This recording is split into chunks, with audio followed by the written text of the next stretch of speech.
Hello, good day, guys. My name is Nick, technical analyst with SuperForex.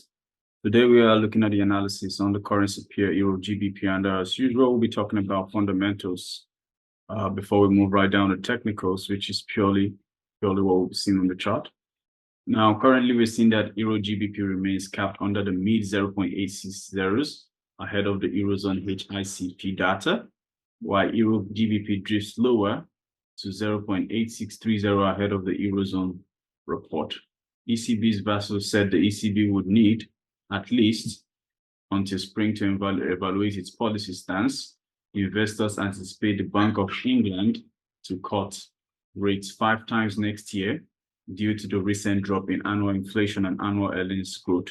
Now, the Euro GBP cross trades on a softer note during the early European session on Tuesday, as the cross remains capped under the key 100-day exponential moving average, EMA, around 0.8645 on the daily chart.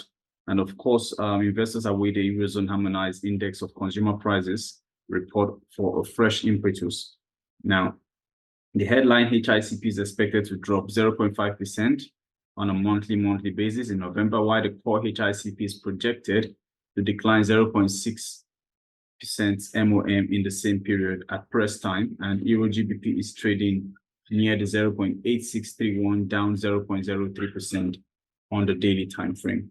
Now, the ECB Central Bank, European Central Bank policymaker Bostan Bachelet said on Monday that the ECB would need at least until spring to evaluate its policy stance, and that market expectations for an interest rate cut in March or April are termed premature. Meanwhile, ECB Governing Council member Peter Casimir noted that the risk of premature easing are more significant than the risk of remaining tight for too long. Nevertheless, markets now anticipate rate cuts in March, with one fully priced in by April and more than 2 movements anticipated by June. On the other hand, investors expect the Bank of England to cut interest rates up to like 5 times next year, owing the recent drop to annual inflation to 4.6%.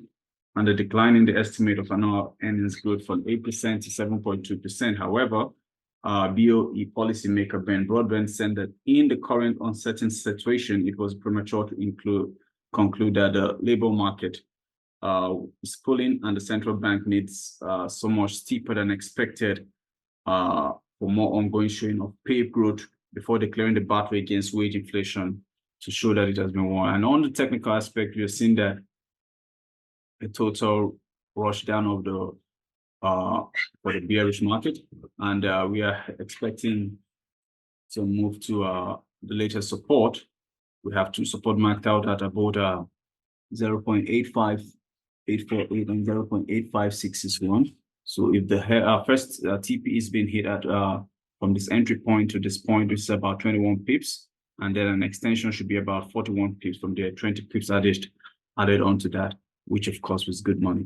And that's our technical analysis on today's currency pair Euro GBP. Now let's move over to the stock markets. Hello, welcome back, guys. And on today's stock market, we're having a look at Germany sport giants, Adidas, and the sportswear rivals jockey for position ahead of the next year's Paris Olympics. Adidas is aiming to stamp its brand on smaller events such as breaking, climbing, skateboarding, and of course, BMX.